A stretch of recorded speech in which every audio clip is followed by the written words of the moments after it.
waa shil aad u weyn oo ka dhacay magaalada Cape Town wadooyinkooda waaweyn gaar ahaan wadada R300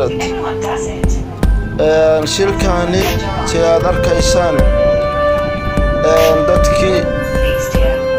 shilka uu ku dhacay oo gawaarida mid ka mid ah saaray waxaa lagu mashquulsan yahay sidii looga soo gaariga looga soo saari lahaa dhaawacooda iyadoo lagana yaabo qaar ka mid ah inay u geeriyoodeen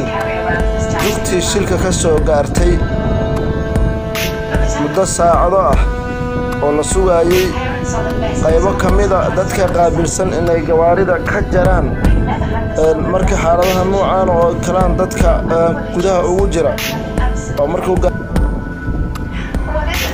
ayaa waxay imaadeen imika waxayna bilaabeen durbadiiba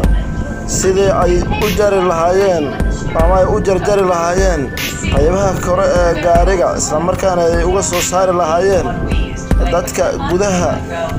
gaariga ku jiray kuwaas oo halkaasi ku go'doomay inta badan shilalka noocaan oo kala ayaa waxa ay dhacaan maalmaha weekendiga ah sida Axadda iyo Sabtida oo laga yaabo dadkaasi inay gawaarida kaxeeyaan iyagoo cabsan